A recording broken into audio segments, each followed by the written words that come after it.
Bismillahirrahmanirrahim. Assalamualaikum warahmatullahi wabarakatuh. I'm happy to be here, and I would like to thank Allah for giving me this opportunity to speak in front of all of you. And I would like to thank Istanbul Foundation for Science and Culture for everyone who has helped me, the older generation, the younger generation, everyone who have helped me to with this PhD thesis on Damascus Sermon. So my speech will be on in English. So are there any translations? No. Okay, right. No. Yes. Yes. Okay, thank you. All right. So the title of my actually this is part of my findings of my thesis entitled "Rhetorical Situation, Rhetorical Appeals, and Conceptual Metaphors." In Said Nursi's Damascus Sermon. So I analyzed it from rhetorical analysis. It's a discourse analysis. So the title of this paper, this study, is Nursi's call to his rhetorical audience in Damascus Sermon. So rhetorical audience is actually a concept.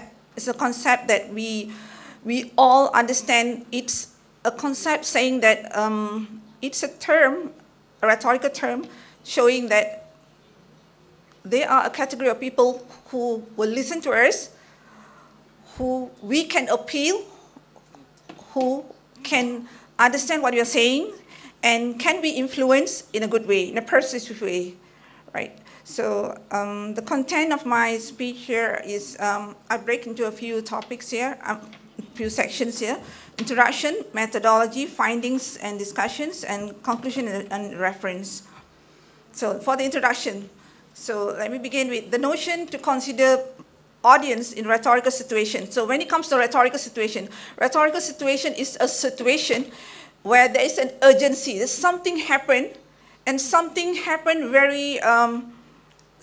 very serious happened, and there's a need for changes. So Said Nursi, when he preached Damascus Sermon in 1911, that was more than 100 years ago. So it's a sermon he preached in those days. But why are we still reading it now, and why we could feel it? Why would we feel it? Because we are all the rhetorical audience. So rhetorical audience are audience who are listening, who are reading and listening, and can be influenced. That means they are the people who understand what the orator is speaking. So orator, the second line here, orator is the person who speaks, the speaker. The orator targets the rhetorical audience who are able of being the mediators of change in the rhetorical situation. So Said Nursi, he knows his audience. So when he spoke, when he was talking in the mosque, in Damascus Sermon, in the Sermon of Damascus at that time, his target is actually not for the people of the present time, but it's for the future. That is why we could feel it. We could feel it. So that's why we are all considered as rhetorical audience, because he can persuade us, he can influence us in a good way. So in this sermon, okay, continuing, the effectiveness of an orator's persuasive skill. That means if an orator, the way the orator writes and the way the orator speaks, that means the speaker speaks, if the speaker can influence the audience are able to make some positive actions. That means the audience are able to make good changes. Positive actions here means in the terms that you will take the right part. That means you will take the right action. So what anything happens to you, that means you will know how to react in a positive way. But less studies focus on the importance of rhetorical audience. We put aside that. I mean, we just keep on reading and reading. And we did not realize that actually we are actually the rhetorical audience. If we are changing in the right direction, if you are following the positive actions that is encouraged. So thus this study aims to identify the projection of rhetorical audience as mediators of change through a rhetorical analysis in Bediüzzaman Said Nursi's Damascus Sermon. It's a qualitative research methodology, and specifically it's an explanatory case study. So to be more specific, it's actually explaining, it's a single embedded case study. That means it's analyzing how Said Nursi, he speaks to the audience. So not to say the audience at those times, 1911, but now at this present time. So we are all listening to Said Nursi's Damascus sermon. Each time when we read, we are listening to his speech those days, but his speech is still alive and we are listening to it now. So rhetoric audience is audience who can be influenced. So Said Nursi, he has his target. He can forecast. He knows what is going to happen in the future. So when he speaks, he's speaking to the audience, for the future audience as well, to the universal audience. So the source of translation here, I took Shukran Waida's translation of Damascus sermon. And there was some question saying that you're doing English translation. So my question here is, actually I'm analyzing, of course I'm analyzing the English translation, but I'm looking at the words that he used, the style of his talking, the way that he's using, what are his message, what he wants to say. So in this message here, he's talking about the 6 illness and the 6 remedies for the 6 illness of the heart, actually.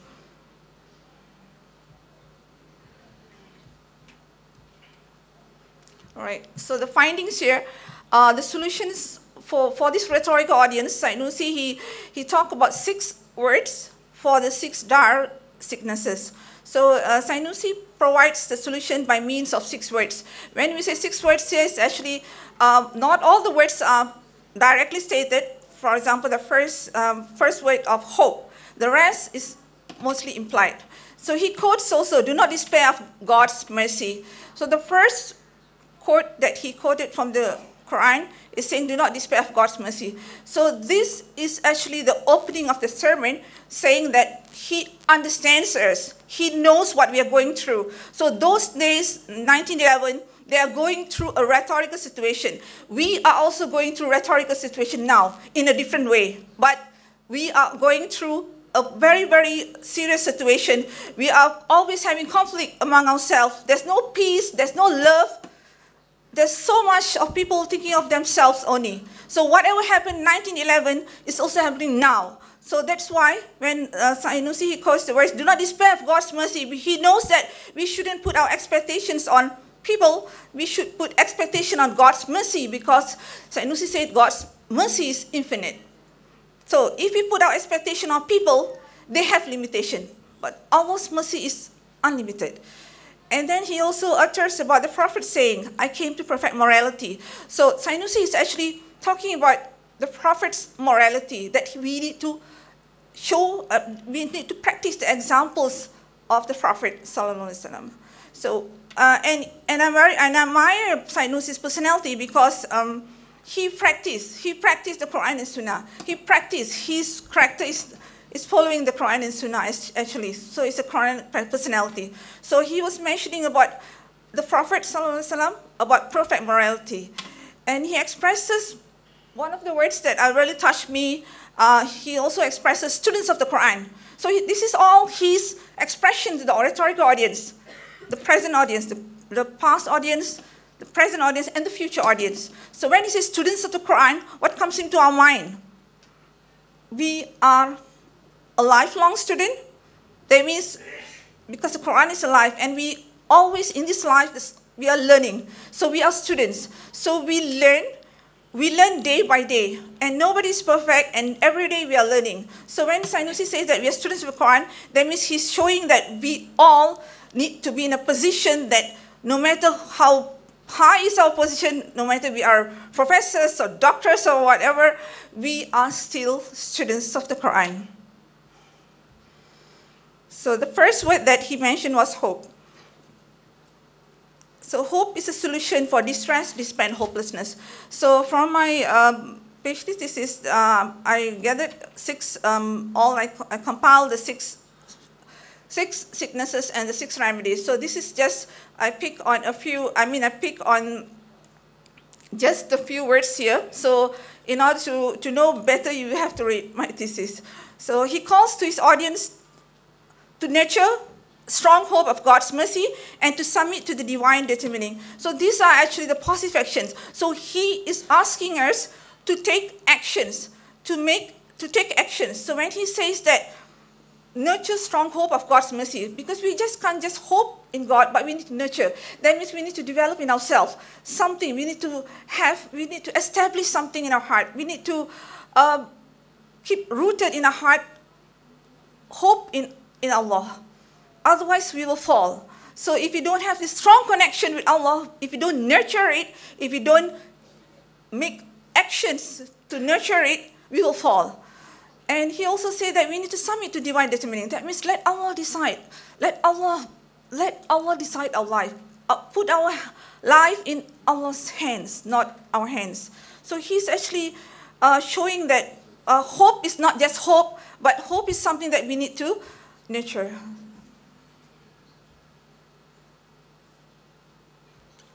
Okay, the second word here, courage.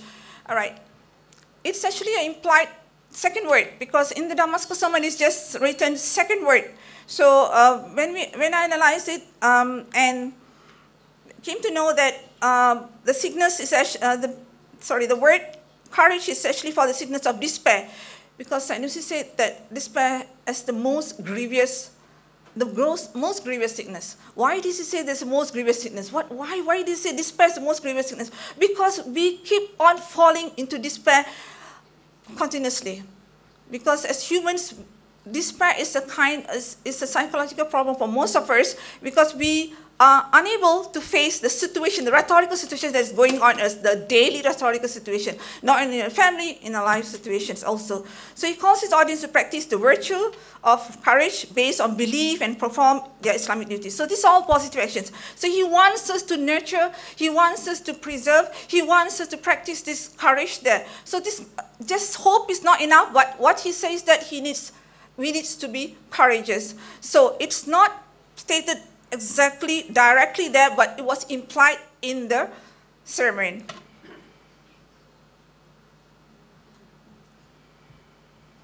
Okay, the third word is truthfulness. Truthfulness is for the solution of deceit. So when there is people who doesn't want to tell the truth, who doesn't want to confess, who always keep on telling, keep on not being sincere, that means it's always telling not the truth and so on. So Sanusi gave the solution of truthfulness. He calls his audience by appealing, we must bring to life truthfulness and honesty and cure our moral and spiritual sickness with them. So when he says we must bring to life truthfulness, the word life here is, that means we must practice it, right? So we must use the positive, it's essentially a positive action. And then cure our morality. So when you say cure, it's an action verb, saying that we need to do something, not just say. So when we read this Damascus sermon, we feel it's so alive. It's as though the science is talking to us today, now, at this moment. So for example, like this, we must bring life to life, truthfulness and honesty. Cure. So it's actually each time when we repeat, there's something new is coming to us. We feel it. The fourth word is love. So love is for the sickness of enmity. And Sanusi mentioned that justice, gentle, conquered, unity, responding with forgiveness, pardon, magnanimity, and abstaining from enmity, hostility, revenge, egoism, and fame-seeking. So, through love, and in the Damascus sermon, the message of love is very strong there. The power of love is very strong. And Sanusi say that, Sanusi mentioned about love, it means that love for the sake of God. So when there's love, there's no room for enmity there. Because when we love for the sake of Allah, Allah feels us. Allah feels us, and we don't have to be desperate seeking people's love, but be in a position of giving love to others. The fifth is solidarity. The implied solution, solidarity for the implied sickness of disunity. So Sanusi mentioned about disunity, and it's still happening now. Not only in those days, I think now it's even worse, disunity among us. Not only among the different races and cultures, but also among the Muslims. And not only among the community, but among the family members also. So disunity, when he mentioned about disunity, what's the solution? So he mentioned about solidarity. So he advises his audience, so this is, again, rhetorical audience, to assist one another morally and, if necessary, materially, and also bonding to each other to create a luminous chain. So all this positive action actually stated in Damascus sermon. We just need to read it back and need to analyze the words there and need to know that, yeah, this is for me, this is for us. So these are the actions that Nursi is saying that we have to implement the action, not just read it, practice it. Okay. The sixth word is sincerity. It's for the implied, it's an implied solution for the sixth word is sincerity. It's an implied solution for the sickness of individualism. So when we talk about when Nursi refers to the 21st flash of his Risalah, on the traces of sincerity on page 57 in Damascus sermon, so he did mention about the traits of collective personality that can discard self-interest, egoism, and all these things that we want to find for ourselves. So he was talking about sincerity. And if you read it many times, the last portion of the Damascus sermon, we realize that Nursi is actually emphasizing so much on sincerity. Why sincerity is so important?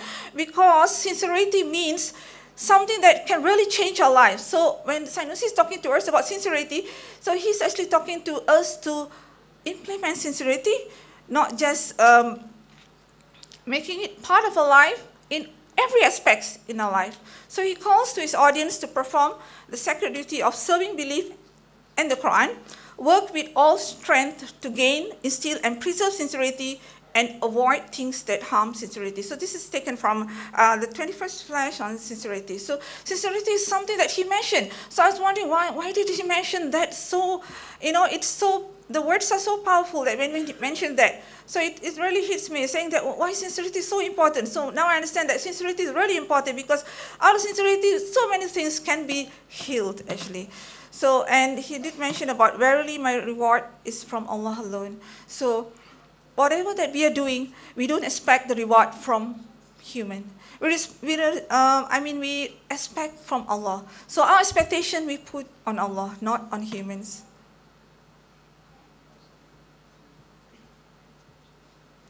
Okay. The 6 words which are based on the theme of belief relates to Nursi's positive action principle. I will just read. I think all of you know this by heart, I think. Our duty is to implement positive action. It's not negative action. It's a service between belief solely done for God's sake alone. It does not try to interfere with the work